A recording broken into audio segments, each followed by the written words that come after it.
What's happening, guys? This is Logan Robinson from He the Spear, presenting to you by NoleGameday.com. We're here live on a wonderful, fantastic Wednesday afternoon, and we've got a handful of things to talk about. Florida State wrapping up their transfer portal moves. We're also going to discuss Jordan Travis and his retirement from football. That actually happened, per usual, about, an hour after our show last week, Dustin? I think it was more like 15, 20 minutes. Like I got off the show and then VZ sends it in the Hear the Spear chat. I'm like, what the heck? Like we just finished every week. So there's something that happens right after the show. I forget what it was 2 weeks ago. It was either a commitment or a transfer out or something. But I swear, right when we hop off this show, something will go down. So keep your eyes peeled after this one. That's what I was going to say. If you want breaking news related to FSU football, just stay tuned. Just watch the show, and then 15 minutes later, something will happen. But we will discuss Jordan Travis announcing his retirement from football, and then we're going to jump into a couple other big time additions. I would say we'll discuss. We'll see what Dustin feels on it. But some additions there for Florida State on the offensive side of the ball, also to on the defensive. We're going to talk about Florida State's new running back with Gavin Sawchuk from Oklahoma, so stay tuned for that. And we're going to go through a couple other things, including Florida State finalizing its 2026 schedule with its opponent, actually Mike Norvell's alum school over there with Central Arkansas. We will discuss that. And then enough the show, we're going to talk about Florida State exploring more games with a 11-time national champion. That'll be at the end of the show. Florida State trying to add some more games there moving forward. But with me is Dustin Lewis, our editor-in-chief at NoleGameday.com. VZ's out for this week, so it's just us two holding it down. How you doing, D-Lou? Doing good, yeah. It's nice to have a little DL show every now and then. I know the last one when it was just me and you, I mean, it did pretty well, so we'll just have to see how this one goes. I know, VZ, if you're watching, man, if this goes up in viewership. He's not watching. No, he's definitely not watching. Absolutely not. Phillips coming in here on Twitter asking, I know y'all talking about FSU, but Logan, how you feel about the Steelers? What are we doing? That's a great question, Mr. Pettis. That is a phenomenal question. I woke up to that news. There had been some chatter during the NFL draft, but the Steelers were interested in probably trading Pickens, just hearing out some teams. And then so happens to be after the NFL draft, and a really odd timing that they go ahead and send George Pickens over to the Dallas Cowboys, which right now I have no idea what the Steelers are doing. I don't even know if we're going to have a quarterback. I mean, Mason Rudolph is about all we got. And I'm thinking about I'm going to have to put on the pads, D-Lou. I've been training. I've been lifting. Now I got to get out there and start throwing. I just don't have anybody to really throw to over here. But if I've got to step up to the plate and get it going, then I will. But I don't know, man. That was shocking news to see. The George Pickens and DK Metcalf duo would have been phenomenal, I think. And not only just on the field, but just the entertainment off the field in the locker room and just even on the field as well. But yeah, I don't know what we're doing. We don't even have a wide receiver too either. So I might have to step up there as well. But travesty, not a fun offseason so far outside of DK Metcalf, who I'm a really big fan of. But we're back in this step one of where we don't have a wide receiver 2 and, barely a wide receiver 3 outside of Calvin Austin. Well, that's breaking news to me. I didn't even know. When did that trade happen? That happened at 7 a.m. So definitely that okay. Was, well, you went to bed at 3 a.m. So yeah, missed that one. It was rough to wake up to it, and I don't know what we're doing, but if we have to rebuild, we have to rebuild, and we have a ton of picks for the 2026 draft, I guess. So, yeehaw! I thank you, Pettis, for reminding me. I was trying to block it out of my head, and now it's back, but. Yeah, we'll see what they do. But let's jump over to the Jordan Travis retirement before we get started. As always, you can listen to this podcast on iTunes, Google Play, Spotify. If you're on YouTube right now, smack that like button. Also throw in some topics, some comments if you'd like us to discuss anything. It's May, so there's not a whole ton of stuff going on. So we want to bring up any comments, topics, questions that you may have. We'll bring it up here on the screen for you guys, and we'll jump into a discussion for it. So I appreciate y'all hanging out with us in a, slow May. Does it feel like, are you itching for football yet? I know you've got your Celtics going on, so you're still deep in that, but when do you usually start itching for like, I'm ready for some football to be back? For me, I think it's really when you get to that dead period where it's middle of summer, it's hot as hell outside, so you're inside a lot, and Yeah. there's nothing on the TV except for baseball, which personally, I just can't get into it. I know there are a lot of baseball fans out there. It's just not something that really excites me very much. Oh. So when you get to that late June, that early July, I'm like, man, can we just speed up these next 8 weeks here and get to kick off of the season? And especially this summer, because we don't know if we're going to be able to attend fall camp. That kind of extends the football hangover a little bit longer. I know it's not a real game, but at least being out there and being able to watch some of the practices and get, maybe a little bit of a feel for what the season is going to look like. We don't know if we're going to have that. So definitely that middle of summertime, whenever it's just hot as hell outside. Yeah, it's keeping us guessing a lot. I mean, if we don't get access there to the practices, it's all a major big guessing game, and to me, that's going to make me a little bit more antsy to see what these guys put out there on the field when they kick off the season against Alabama. But we still got a lot of time before then. Like I said, we're going to jump into some transfers that Florida State landed most recently to wrap up their transfer class. But let's go over to Jordan Travis, who announced just 15 minutes after last week's show that he was going to be retiring from football. In a quote with the New York Jets, he said, on November 18th, 2023, my life took an unexpected turn. I gave everything I had to the rehab process, but despite all of my efforts, my leg never responded the way we had hoped. After much prayer and consultation with the doctors, medical experts, and my agent, I've been medically advised to retire from the game I love so deeply. Obviously the reaction from FSU's fan base, and then too, I was really, it was really cool to see not just the FSU fan base, but a lot of the New York Jets fan base that were really, high, and hopefully being able to see him get out there on the field for them, but also to just college football fans in general. He was a very fun player to watch. I mean, being able to cover him and see his growth as a player from once he's first arrived coming from Louisville, someone that we didn't expect to be a big factor for Florida State. He'd be maybe a backup role. And if you think about it, before he got that big opportunity out in the game, he was a third string quarterback. And there was conversations that he had with Mike Norvell about, would there be a chance he'd get more playing time? If he'd have to change positions, go over to wide receiver. Very dynamic player. I mean, he could do everything for you. And you just saw his growth too as a passer, someone that, wasn't the biggest vocal guy at first. And then you saw that growth as a leader just on the field, and it translated to him becoming a big time locker room leader and led by example and on and off the field.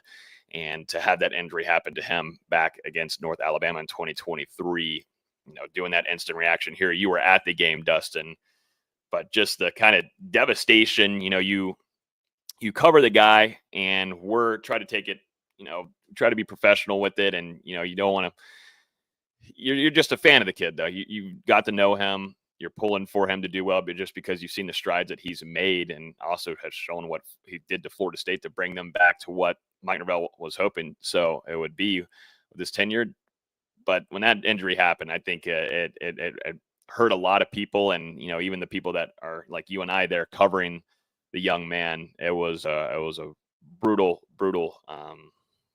situation, and sadly, he just couldn't fully recover from that. And he was in the vying, to try to compete and try to maybe be a potential backup here. Justin Fields is up there with the New York Jets. It just, we were hearing some things coming out, some reports that the rehab process wasn't going exactly how they had thought. Some stuff with, the Jets potentially, and the rehab there, just wasn't excelling. And, he's made this decision now that he doesn't feel like he can play football again. And what a career, though, at least at the collegiate level. But your thoughts, Dustin, on JT being done?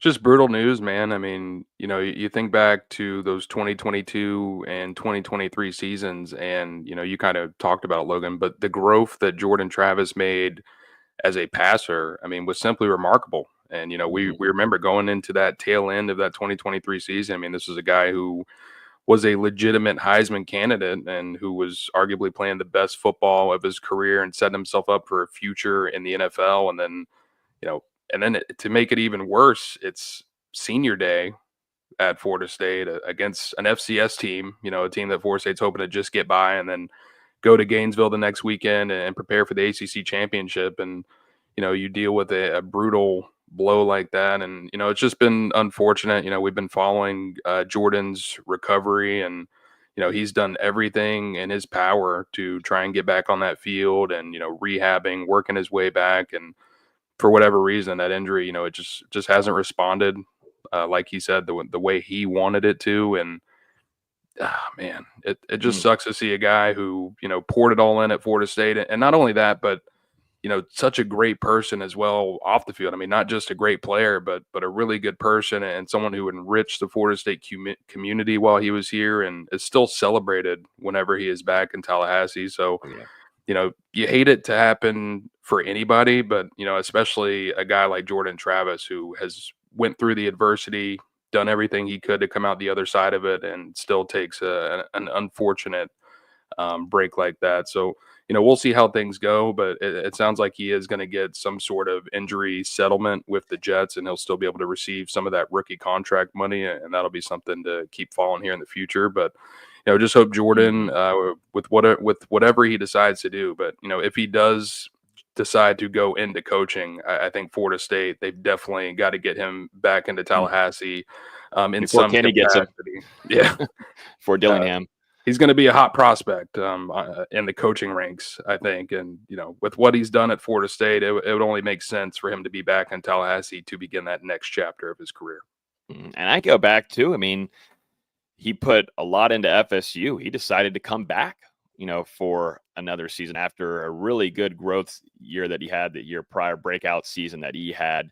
And he said, you know what, I'm coming back. And you know what that did? That made it to where a lot of these other guys that were big time stars for Florida State in that 2023 season to come back and play for FSU, and which was a phenomenal season there, and reached that ACC championship, which he was still very hands-on with after his injury with those young guys in the room, still holding on, helping out Tate Rodemaker, and then over there with a true freshman with Brock Glenn, who started up there in Charlotte for that game and was hands-on right at the side. We were out there at pregame warm-ups. He was out there before everybody, making sure he was out situated and being as hands-on as he possibly could for these quarterbacks. So, like Dustin said, really good person to cover, but also too just the phenomenal plays that he made. It was so exciting to watch, and it was a pleasure.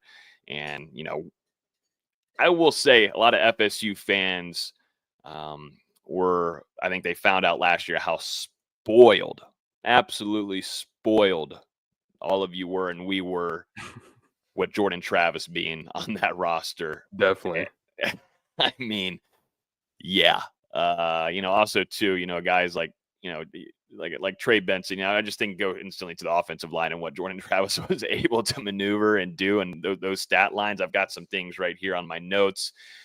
Jordan Travis, total offensive yards in his career at Florida State, 8,600 total yards, combining both passing and rushing, making him one of the top ever FSU quarterbacks. He accounted for 70 plus touchdowns in his career, showcasing both what he did with his legs and his arm.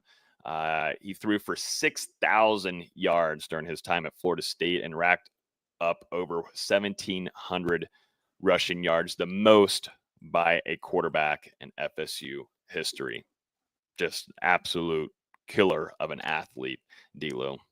Yeah, I mean, phenomenal. And you go back, you were talking about some of those records, but he ends his time at Florida State, or he ended his time at Florida State a year ago as the all-time leader in total touchdowns, total yards of offense, rushing yards by a quarterback, and quarterback rushing touchdowns.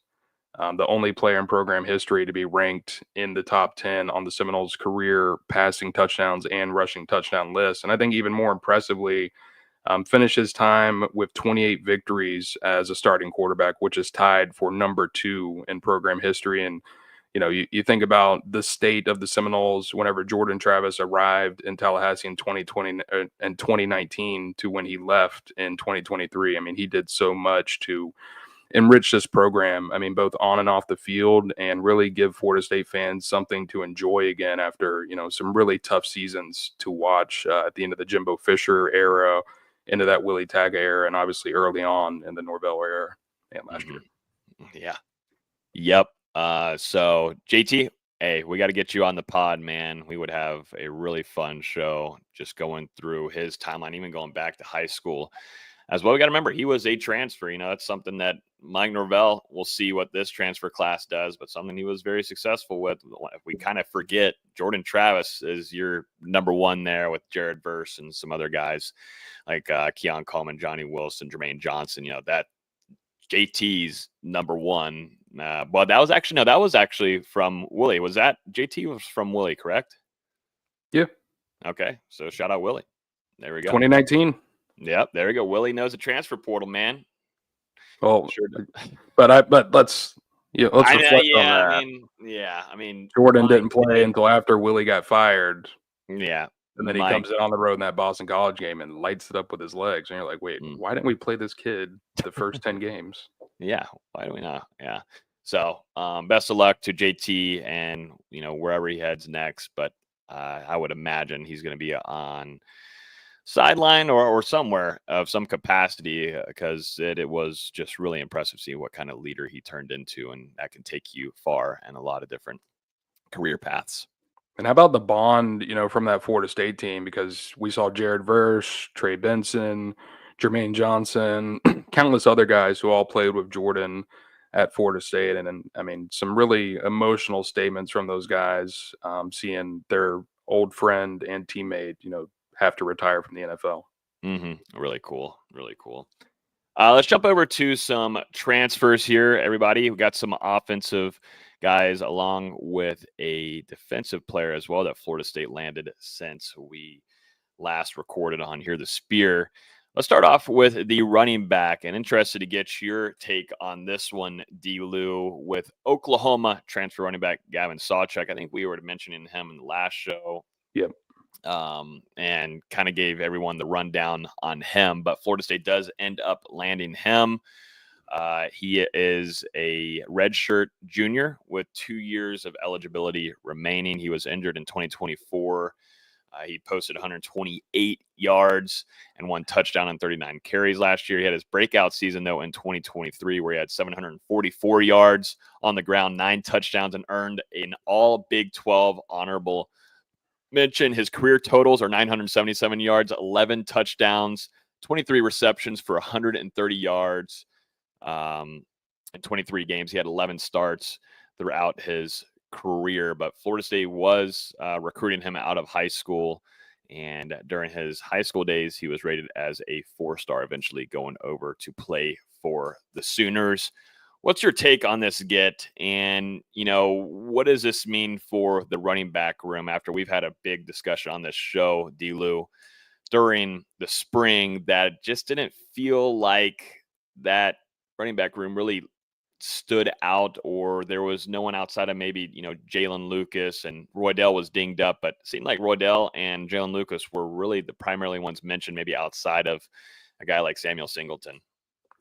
Yeah, I think it's a decent pickup for Florida State, but at the same time, obviously, they're betting on Sawchuk bouncing back in a big way after that 2024 season, where he dealt with a lower body injury for the majority of that campaign, and that's a big reason why his numbers fell off a cliff compared to that breakout season that he had in 2023 for Oklahoma. But this guy, I think he definitely brings some more dynamics to the backfield. I think he's a little bit different of a player than some of the other guys that Florida State has at running back. A very patient runner who allows his blocks to get set up, and then at the same time, whenever he does have to get by a defender, someone who is very good when it comes to yards after contact. And, you look back to his high school days, he was limited some with that leg injury last year, but had some really good 100-meter times. I think there's definitely some speed in the tank, and we'll see how he compares to the rest of that running back room whenever you get to fall camp. But a veteran who has spent 3 years with Oklahoma, a pair of those seasons obviously in the SEC, played against FSU actually back in 2022 when he was a true freshman in the Cheez-It Bowl. And like you said, Logan, there were some previous relationships here with Florida State offering him and recruiting him a little bit in high school before he signed with the Sooners, but should factor into that rotation. I'm sure he's going to be trying to lock down that starting job in fall camp. We'll see how it goes. I think Florida State, they've certainly got some things to figure out there in the backfield with how certain pieces are going to work there. A guy like Jalen Lucas can contribute at running back, but he's also an athlete that you can kind of move around that offense, play in the slot some, whereas, Salchuk more of that traditional running back. And it's going to be something fun to watch whenever fall camp kicks off here in a couple of months. But I mean, Salchuk, I think 5'11", 225 pounds, if I'm correct. I got 5'11", 205. 5'11", 205 pounds, Mm-hmm. and has 2 seasons of eligibility remaining, which I think is interesting to note because Florida State obviously has a couple of seniors in that room, and Roydell Williams and also Keziah Holmes. And then, with the transfer portal, you never really know what can happen in the offseason. So smart to go ahead and get this guy in, and we'll see what he's able to do for the Seminoles in 2025. But, I think it does show that Florida State may be a little bit concerned about that running back room to, not really pursue a guy too heavily during the early signing period. I know they were, in a little bit of a conversation with Rasul Fazon, the guy from Utah State, before he went to South Carolina. Yeah. But now, in the spring, it seemed like they certainly wanted to add another guy to that unit. And, they go ahead and get one in Salchuk, and you've also got Chroma coming in this summer. So those 2 guys, I mean, they could instantly leap into that backfield and make a big impact for Florida State in 2025. Mm-hmm. Yeah, great rundown there. I think to me, it's the concern of Cam Davis and the development there. It just doesn't seem like maybe things are going the way that maybe they had thought whenever they were going through the recruitment, landed Cam Davis. And you saw last year, I mean, nobody in the backfield could have done a damn thing at all. You could have put Bo Jackson back there. I don't it was that atrocious of an offensive line. But it just seems like maybe things aren't clicking for Cam, and that's and we're not out there. We had one scrimmage to be at, and who knows, how the practices are now, at least when we were there previously before the new coordinators came along. More importantly, now with Gus Malzahn, I wonder how physical it was with running backs and how tackling went and whatnot. I would imagine a little bit more physical, just going off some things that Mike has been talking about in his press conferences. But to me, it's hard to really figure out a running back outside of their vision and understanding their assignments and which holes and places to hit. I just think there's something a little bit, concerning about the running back room. And then one of those is Cam Davis, because they were relied. He got a lot of they got a lot of playing time last season too, as well. And I think there's some concern there for him. There's a reason why you are bringing in a guy that has some experience. I was looking back at the injury for Salchuk, and this happened last season before the season even began. So he actually started off with and fall camp with a hamstring injury, which those always are very irritating to deal with. That's something that, throughout his career at Florida State, Hakeem Williams was dealing with, and that would usually ding him once or twice throughout a camp. Then he'd get a lot of playing time. So that's something that Salchuk dealt with before going into this last season. Also, too, he missed 4 games due to a quad strain. So just some things that we're going to have to monitor too, as well. Like you were saying, Dustin, just see how he looks in this fall. They're betting a lot on him to be fully healthy going into this upcoming fall camp. But you add that in now with Usman Chroma, that, all of us here on the show are very high on, that we expect to probably be, competing there. He's going to get playing time as expected. But they are putting a lot of their eggs in a basket for a true freshman running back coming in. And then now, Salchuk and what they feel like they have, and Roydell Williams, which I'm still not fully sold on, and Jalen Lucas, who isn't a pure all-around running back to me. But Mike Norvell and Gus Malzahn absolutely love him, but I'm just interested how they're going to utilize him. So it's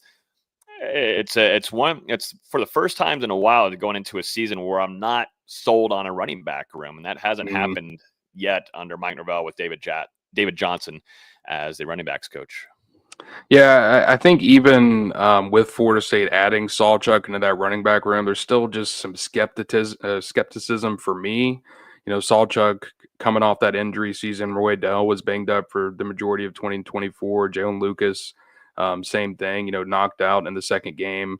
Cam Davis was pretty up and down last year, and then he was also banged up at certain points, and it just doesn't seem like he's necessarily made the leap this offseason that the Seminoles were hoping for.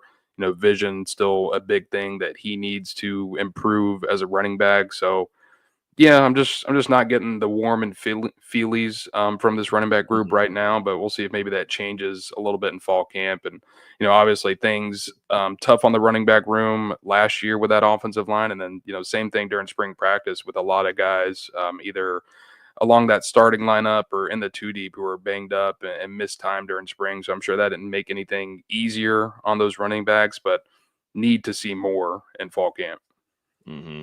Comment here on YouTube: the running backs aren't the problem. It was the O-line. Come on, guys.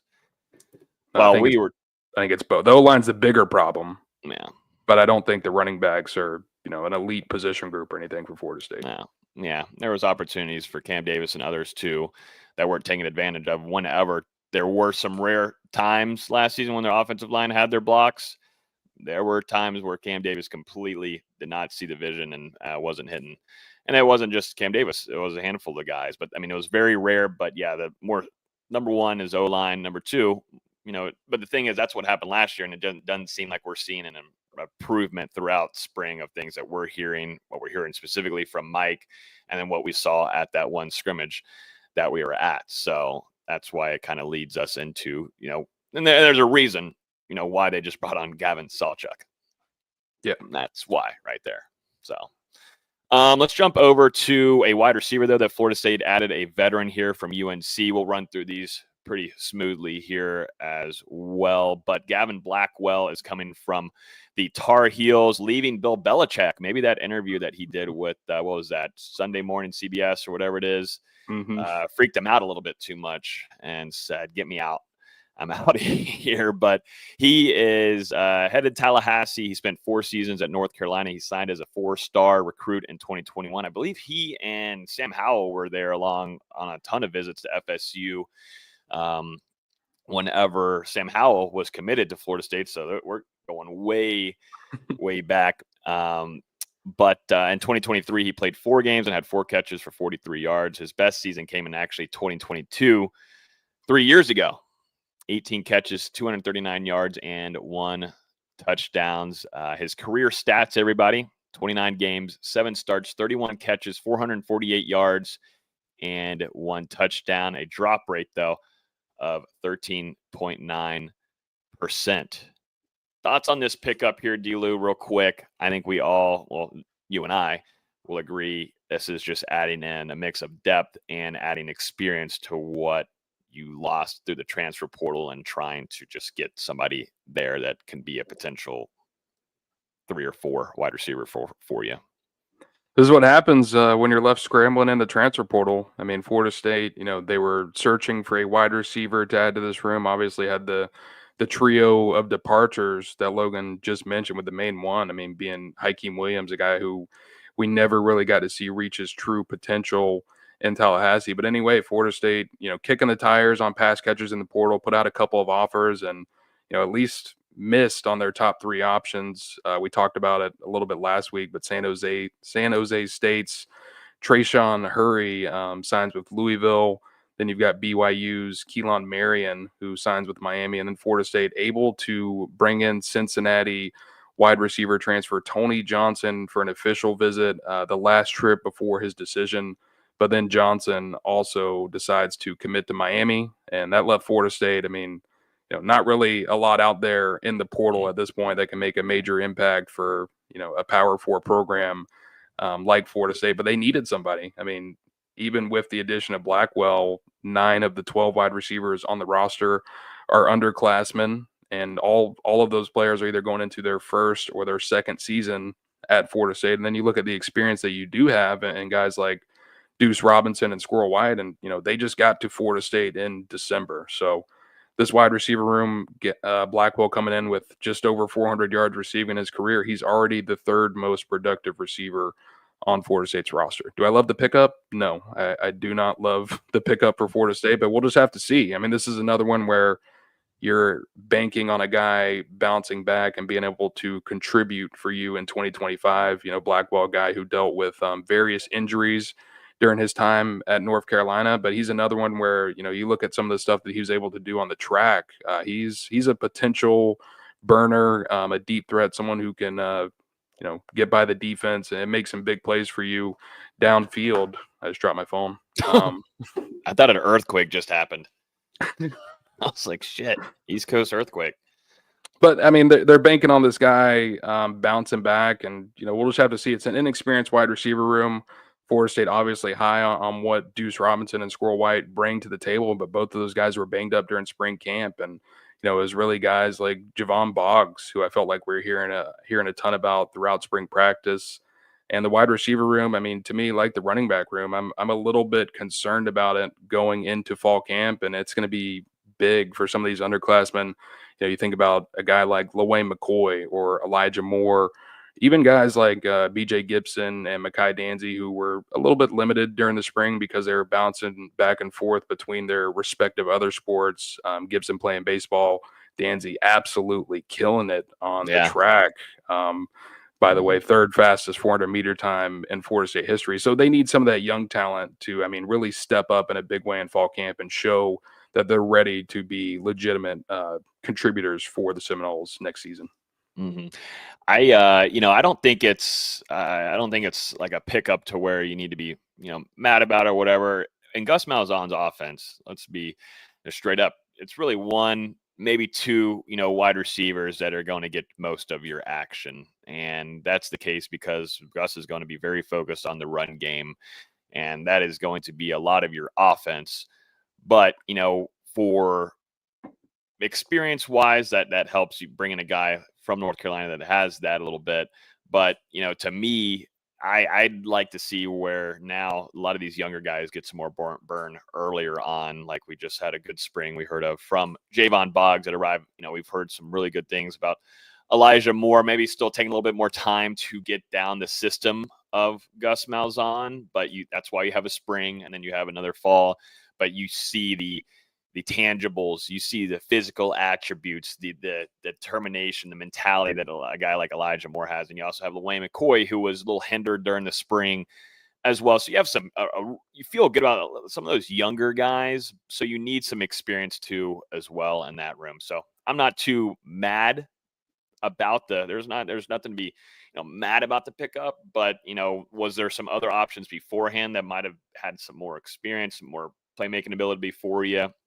Yes, that's true. But this offense is going to be fully predicated. This is what you did into that winter window with grabbing Deuce Robinson and Squirrel White. Those are your two prime. When I say primary, those are really primary guys for you. And, that might have been what hindered, for Hakeem Williams. I think there was a little bit more to it than Hakeem Williams saying, all right, I know Deuce Robinson and now I guess Squirrel White are going to get more opportunities than I am. I need to go see if there's other opportunities out there. I think there was more to it a little bit than that. But, in this offense that Gus runs, it's really one or two wide receivers max that are going to get a lot of your production. Then you add in, your tight end, which we're, I expecting to see a lot of Randy Pittman, and this tight end room seems to be what might be the most exciting group going into this upcoming season offensively.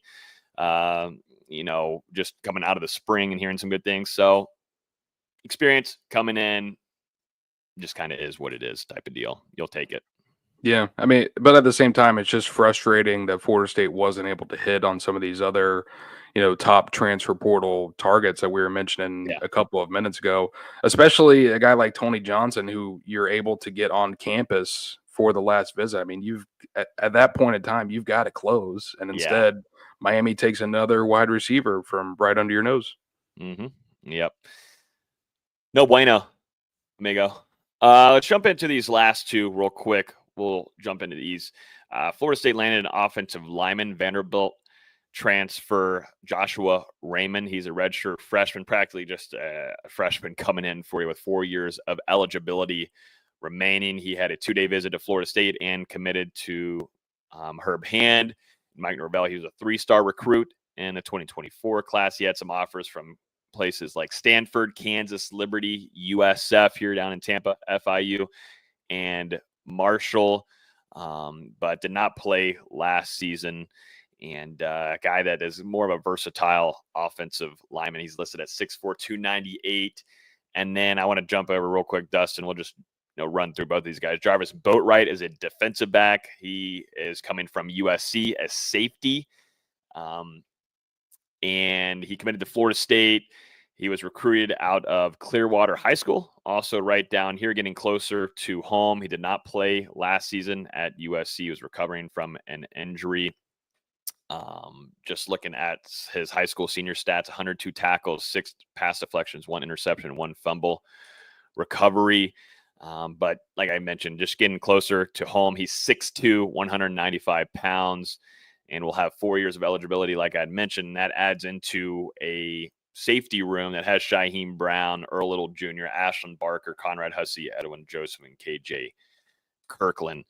Thoughts about these 2 pickups real quick for FSU? Bringing in some good developmental players. Raymond, as you said, didn't play last year at Vanderbilt, but this is a guy who was an Under Armour All-American in that 2024 recruiting class prior to signing with the Commodores, and spent a season in the SEC, getting experience there. And also, I think maybe a little important, he was a teammate of current FSU left tackle and Vanderbilt transfer Gunnar Hansen, who, as we know, went from the Commodores to the Seminoles in December. So, maybe some experience there, a previous relationship between those 2 guys. And Raymond, a guy, 4 years of eligibility remaining. I don't know that Florida State is, going to be counting on him to make an impact in 2025. But I do believe, the Seminoles, looking at this roster, you've still got 6 or 7 redshirt seniors on that offensive line. You're going to be losing a lot of bodies following this 2025 season. So, to go ahead and get a guy like Raymond in the building, and then also, a guy who we talked about last week in Rutgers, offensive line transfer Jalen Matthews, Florida State going ahead, getting some more young talent in the building. Same thing with those 5 true freshmen that they're bringing in via the 2025 recruiting class. And they've got some pieces that Herb Hand can kind of mold and begin to build maybe for 2026 and beyond. But then, going over to Boatwright, this isn't really a guy that we had talked about on the show last week, but he's someone that Florida State has been monitoring. We were talking about Florida State trying to get in Tennessee safety transfer Jacoby Thomas for a visit, and that was something that ultimately didn't transpire, and Thomas committed to Miami, of course, before even visiting Florida State. So, the Hurricanes take another transfer portal target away from the Seminoles, and this was someone who had a previous relationship with FSU offensive director of scouting, Rick Stockstill. Stockstill was Jacoby Thomas's head coach at Middle Tennessee State before he transferred to Tennessee. And, we did mention Zaquan Patterson, the Miami safety transfer, being on the radar for Florida State. And, USC safety transfer Jarvis Boatwright was also someone that Florida State was monitoring. And I do think it's a little bit interesting because this is another guy who Florida State recruited out of high school, offered Boatwright, had him on campus multiple times before he chose to sign with the Trojans as a member of that 2024 class. Didn't play last year while dealing with some injuries. Was banged up a little bit during his high school career as well, but had a really standout senior season. So I think this is someone with a high ceiling and going to be important to get him back to full strength because he's missed the majority of 2 of the last 3 years with these injuries. But if he can get healthy, I think, the sky could be the limit for him. I will say a little disappointing that Florida State wasn't able to get maybe more of an experienced safety in that room. Now you're bringing in Jarvis Boatwright, who essentially a true freshman, a guy who hasn't played at the college level yet. I think if you would have got Thomas, that's someone that you could bank on to make an immediate impact for the 2025 season, whereas Boatwright more of a wait and see guy for the Seminoles. Mm-hmm. Yeah, a lot of developmental guys throughout this spring window through the transfer portal, feels like. Let's jump into just some side transfer news here. Jaylen Brown, former FSU wide receiver, he's committed. He's going back to the SEC, commits and signs over there with the Arkansas Razorbacks. Trevor Jackson just most recently signed over there as well. He also joins Rodney Hill, who left Florida State. And in his last season, Rodney Hill ran for 190 yards and 1 touchdown last season. In this, going back to like the Rodney Hill, man, that situation, be pretty nice to have Rodney Hill running back room. I mean, this wasn't on FSU's. This wasn't FSU's fault. Not for that price tag. No, that price tag was crazy. But it would be nice to have Rodney Hill because he was seemed to be one of your top standout guys in the room. And you were very excited what you could have been pairing with some of the guys we have now, but it would have been taking care of a lot of some question marks for you going into this season if he was still around. But yeah, Rodney Hill is only 190 yards last season and 1 touchdown. But and Arkansas building themselves a little Florida State farm team. I mean, Steven Dix Jr. was on that roster last year as well. I don't know if he still is or if he concluded his college career, but a lot of former Seminoles in Arkansas. Enjoy. Mm-hmm. Yep. And then Kobe Gross. Anybody remember that name? Former FSU tight end. He's entered the transfer portal after 3 seasons with FAMU. So he's open on and in the market now there at the transfer portal, but just a few notes there across the country related to some former FSU guys. There's a question on here. Do you think grabbing Thomas Castellanos was a good thing from Cliff Edwards on Facebook? I think we're going to have to find out. That's really the major thing right there. I mean, but seriously though, I mean, to me, I've been having a conversation, be talking with my dad or it's me and Dustin or whoever it is over the phone and, talking about FSU and going in the next season. And I think to me, this last spring, didn't hear a whole ton. Not saying that there wasn't negativity of it. Just, I don't know if I would have liked to hear a little bit more and, the passing game. And that's not someone that you're expecting to be a passing attack, just, guy like that. But to me, though, if you want to have more excitement, I've just been telling people this. If you want to have more excitement, you're going to have more excitement than last year, at least. I will say that because you have a quarterback that can run around, make moves, be a playmaker, and be exciting, kind of what you had previously, like we were talking about with Jordan Travis. You'll have that, which will be good. But I think all of it is going to depend on what we see. If we do see any in the fall camp, if we get access, which I'm leaning towards probably not, but we will all find out together, which so happens to be probably nighttime kickoff in Campbell Stadium against Alabama, who is a very talented team and has a good coach too at the helm with Kalen DeBoer. But that's where we'll probably really be able to give you a good answer on if it was a good thing that Florida State landed Thomas, Castellanos. I think you'll have more excitement. That's all I can kind of give to you at the moment. Yeah, I think at the very least, your quarterback in 2025 is not going to look like a statue in the pocket. You're going to have a guy that can move around, show that athleticism, maybe make, some of those plays that Jordan Travis made in that same vein. He's not going to be the type of player that Jordan Travis was, but he does bring that athleticism to the table and, a guy who can turn a play that looks like it's going to be a sack into suddenly a pretty good scramble across the field, or he's able to complete something on the run. So, we'll just have to see how it goes with Castellanos. But I do think, it seems like the players on offense have really taken to his style of leadership. And he's someone, it sounded like he was very vocal during spring practice for Florida State. But as far as the play on the field, it seemed like a little bit up and down, especially there during the middle of camp. But towards the tail end, he started to find a little bit of a better rhythm. And also, we mentioned earlier in the show, but the offensive line wasn't fully out there for spring camp. You had, basically almost everyone in that wide receiver room dealing with an injury at some point during that spring. So that obviously didn't help out Castellanos. We'll just have to see, like Logan said, during fall camp. It's going to be a really important couple of weeks for this team, this offense to grow and gel together because, you've got so many new guys in that running back room now, at wide receiver, along the offensive line. The tight end room, I would say right now, is the only one where I'm like, all right, that's one that you can depend on going into 2025. The rest of it, I need to see it from these guys in July. Yeah, and I'll give Tommy the benefit of the doubt too. With the offensive line, he didn't have his full, expected probably starting unit going in this next season. They weren't all out there. You had a couple guys, Gunnar Hansen, Micah Pettis, some guys in interior being moved around, testing a few things, and Herb Hand is going to figure out some of the guys that were already on the roster who fits best, and that was happening during the spring as well.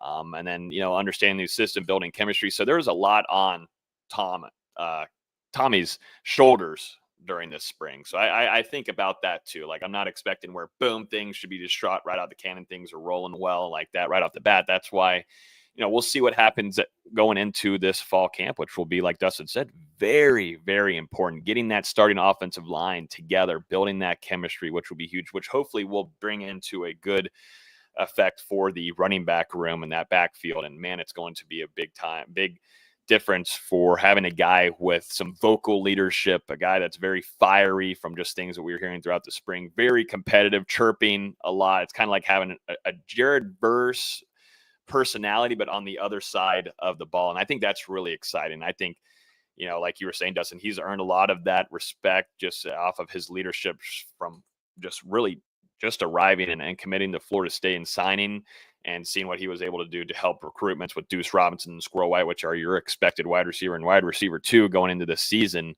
So there's positives that you could certainly take out of Castellanos. I'm interested to see. I want to see, those strides be taken really in the fall camp. But I'm all about having a guy that chirps as a quarterback. I think guys will fight for you, and they should fight for you there at the offensive line position, which we need to see men up there instead of toddlers like we saw in 2024. That one get you there, D-Lo? That was a good one. Like that one?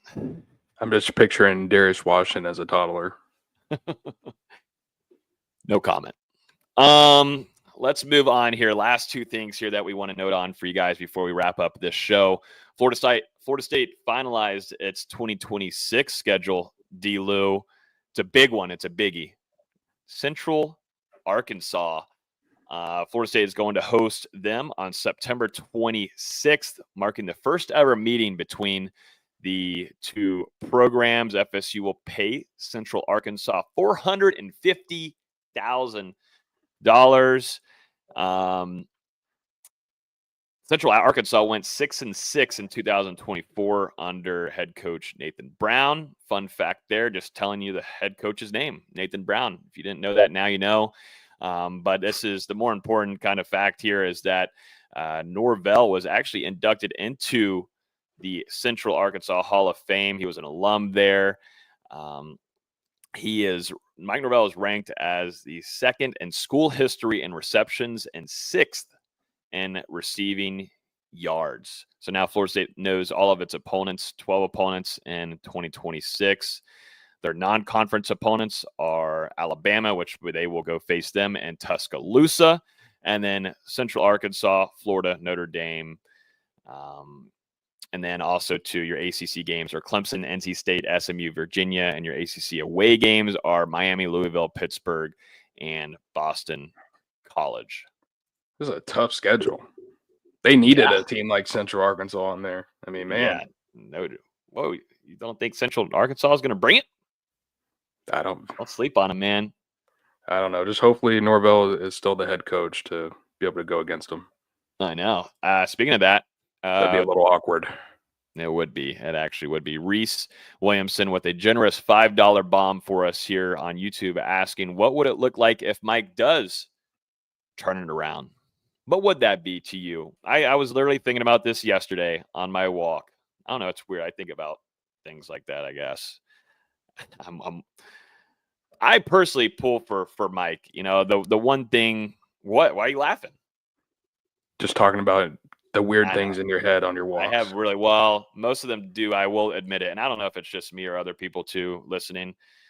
A lot of them come during the shower. I think it's because I'm away from my phone. I actually get to think for like 10, 15 minutes. away from being on our phones and having to check friggin' Twitter for new commitments or guys in the transfer portal. So it gives me time to think. And I thought, what is Mike? Because I'm like already preparing myself for whenever we do our preseason predictions. And is it 7 or 8? Is it 7 or 8, D-Lou? I think would you agree? That's the margin to where Mike has that argument to say, well, I got 7 wins after 2 before, or do you need to be 8 and above? Well, I think the biggest thing is this team just getting back to a bowl game in the postseason. I mean, Florida State 2-10 in 2024. I think if you're able to hit that 7-5 mark and maybe even 8-4 we can call that maybe around Florida State ceiling in 2025. That would be a good mark for the Seminoles. But the biggest thing is getting back to a bowl game in 2025, because if not, I think it's hard to justify keeping Norvell around, missing back-to-back bowl games in year 5 and year 6 when Florida State's paying him over $10 million a year. And, he gave back $4 million of that salary this season. But, I mean, the point stands. They extended him prior to that 2024 season. And, I mean, since then, it's just been a major disappointment for Florida State football in multiple facets. So, showing the fan base a little bit of life, because you've got to. I mean, that 2026 campaign is going to be brutal for Florida State. They've got to make some positive impacts this season so it pays off on the recruiting trail, and they're also able to land some higher profile transfers this upcoming offseason to fortify this roster prior to 2026, when it's going to be a gauntlet of a schedule. So you're saying 6 wins. Is that what I'm hearing? 6 at the minimum, but I think 7-5 would be Mike Norvell, you think? Yeah, I think 6 keeps him. I mean, the buyout is insane. The buyout is insane. 7-5, sweet spot. 8-4 or above, you're feeling pretty good. So your 6 wins, if I'm looking at the schedule right now, you're expected probably a loss. And we haven't done our predictions yet, but you want me to start making predictions now? Yeah, hey, the transfer portal window's close. We know the roster. Screw fall cam. We can't even get out there anyways. Might as well just start doing the predictions as we speak right now on May 7th. Start off the season against Alabama. Then you have 2 easy games, East Texas A&M, then you got Kent State. Well, hang on now. No, I'm just kidding. Okay, stop. Kent State. Don't shut up. I know you're gonna try to build that up when we preview that game. Then you got Virginia. So maybe that's 3. That's 3 right there. You're 3-1 potentially. Then you face Miami. Who knows? Right there. Pittsburgh, you go to Stanford. Wake Forest comes to you next. Clemson, as that's on the road. That Valley, you barely scraped. You barely beat them. They went into overtime in 2023. And then Virginia Tech. Luckily, I'm glad, that's at home for FSU. And then Florida State goes to NC State, as we all know, is always an annoying ass game for Florida State, no matter what. And then Florida State versus Florida at the end of the season. I don't know if 6 wins does it. Lose a bowl game, you're 6-7. I just don't know off of 2. Whenever Mike first arrived, of course he had to deal with a whole lot of crap, but I don't know. I think there's too much. I think he kind of already knows that it's got to be 7 or 8. That's where I feel more comfortable. Where Mike is going to stay 6 makes me lean a lot out of to where he's not going to be around. But at the same time, there's just too much money invested. I mean, when you consider not only Norvell's buyout, but also all of the coaching contracts that they just brought in, whether it's, Gus Malzahn, Herb Hand, and Tim Harris, or all the guys that they brought over from Nebraska, conceivably, if Norvell was fired, so would every single coach. Yeah, it's a full reset. Yeah. So you're not just talking about the 60-something million or whatever it is for Norvell's buyout after 2025. You're talking about all that other money that you just invested into coordinators, assistant coaches, off-field guys, recruiting department. I mean, all over the board. Mm-hmm. We're talking more, over $100 million. Where's the Spanx lady at? Where's she at? She retired, I thought. She's still making money. She's still gonna make money every damn year, and that would be nice. I could retire and still make bank. We got to get in contact with her. I don't know why she's gatekeeping, but come on, I think they pissed her off. Yeah, probably so. Someone must have pissed her off. But I'd say to me, it's got to be 7 at the lowest for me. 6, you having a true conversation. You have a true good conversation. I just don't know if this. At the end of the day, it comes down to and Alfred reacts to this fan base, and I just 6 is a lot of losses. I mean, you look at that schedule, and I don't think you're getting nowhere to the ACC champion. You're not getting anywhere close to the ACC champion. Well, not only that, but I don't think it's out of the realm of possibility that Florida State loses its final 4 games of the regular season. Travel to Clemson, Virginia Tech at home, travel to NC State, travel to Florida. I mean, those are going to be some tough battles in November, and we saw how much this team was beat up last year by the end of the 2024 season. You've already seen some injuries popping up for Florida State. At not only, I mean, we talked about wide receivers getting decimated, offensive line, defensive line. You know, Jason Jenkins missed the entirety of the spring. That was a transfer that you were counting on. Caleb Lavallee in the linebacker room, multiple guys in the safety room. I mean, injuries have already made their presence on this FSU roster before fall camp even begins. So, you know, it's something to think about, playing that deep into the season and 3 of those final 4 games being on the road.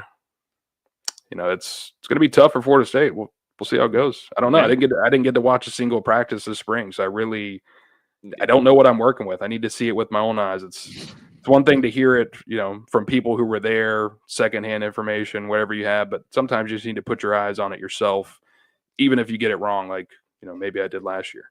Mm-hmm. Yeah. We weren't the only ones. Everybody across the country, not just people on the beat and seeing those practices. I mean, who would have thought you'd go 13-0? You get that. Don't count the Georgia game, but then you fall on your face and go 2-10 the next season. Just it's just gonna be interesting. I think us not being there makes it to be pretty damn fun. I can't blame us though when we do our season predictions, but we're gonna find out a lot 2 quarters into that Alabama game, ladies and gentlemen. Nighttime. I'm expecting it to be nighttime kickoff for sure. Sold out Doak Campbell Stadium. Should be fun. So we'll see. One last thing, though, before we jump out of here. D. Lou, speaking of some more schedule stuff and adding some more opponents, Florida State is reportedly exploring more games with 11-time national champion Notre Dame. These 2 teams have played a handful of times over the past couple of years. This comes after latest report of Clemson and Notre Dame. They're going to play annually from 2027 to 2038. Florida State is reportedly seeking more matchups with Notre Dame as well. The Seminoles and the Irish have actually faced off 5 times since 2014, and they're scheduled to meet 5 more times by 2037. Athletic Director Michael Alford emphasized the value of strong brands playing strong brands. And so this definitely certainly makes some sense here too. I mean, the ratings always, no matter if, you know, where Florida State's at, the ratings always deliver. And definitely when it comes down to a Florida State versus Notre Dame matchup. Thoughts on this one here? Because like I just said, to me, some of the most fun games definitely for FSU fans to go travel to is up there in South Bend.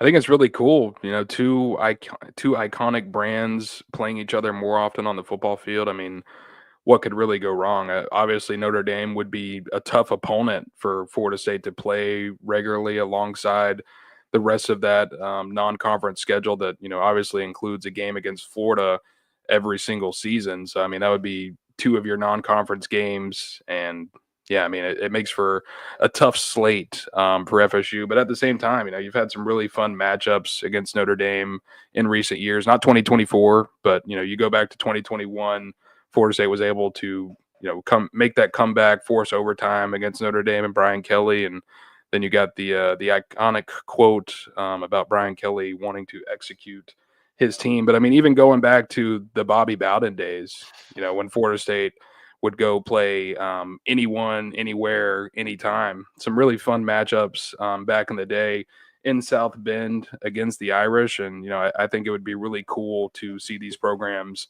play each other more often in the coming years. I'm glad you added that quote there just to get that Brian Kelly quote. Wants to execute. I'm in favor of execution. What a quote. What a quote from good old. The sideline reporter's like, all right, well, wrap this one up. Yep. That clip's going viral. Thank you. But there's a question here from Paul asking, with all these injuries, when are we going to put a scope on the strength and conditioning department? I guess here talking about, Coach Storms and his crew. I would say for some of these players, there's definitely been some more lingering issues, like going back to Hakeem Williams, who's now off to Colorado, and Deion Sanders. He'd always dealt with a hamstring issue. I think whenever he came as a true freshman to D-Lou, wasn't he impacted either in a spring or fall of his true freshman season of a hammy? It was like a sprained ankle during the middle of that 2023 season. Mm-hmm. Yeah. But I mean, you start to see, and we weren't there at the practices. I'm interested to see how actual physical they were, and that obviously takes an impact into how guys are going to be available throughout camps and such. But it's a good question. It's something that is practically an issue a little bit, because you are having to go back and you are losing a lot of guys. And you got to remember, we were talking about Gus Malzahn as a new offensive coordinator. It's also on the defensive side of the ball and a new coordinator there, and understanding that scheme and getting that down. You also, like you're just mentioning, guys like a guy that is going to get out there on the field, like a Caleb Abale, Jason Jenkins, who is going to be a pivotal part of that defensive end room for you off the edge. So, you want to have as many guys out there as possible, and just things seem to literally hurt themselves. And I don't know. And I would say for some guys, I think it's up to the player as well and how serious they take their off-season programs. And I don't think I think as a roster, there's still some work to be done there to get better on track, because some guys kind of just show up after the season ended and you go into the spring and you can tell no difference whatsoever in some guys, which is a major red flag for you. But then, is that, you can blame the player, but, it comes down to also the coaches and holding them accountable as well.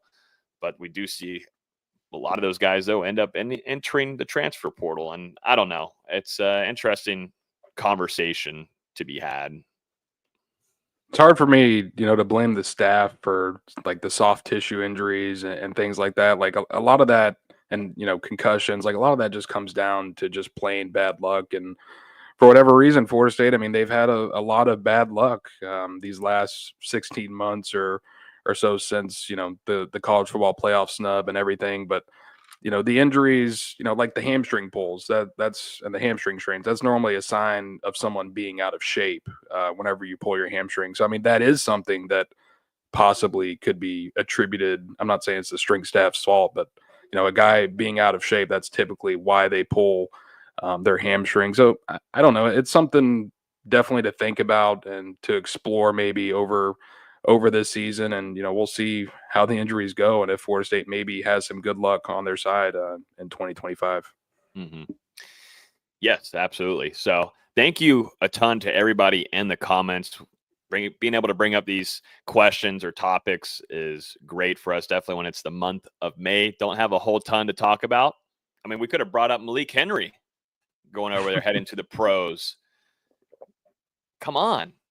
I forgot the team name I was about to say, but I forget what it's called. Started with Billings. A B. Something Billings. Malik Henry, Billings, if anybody want to Outlaws. know. Billings Outlaws.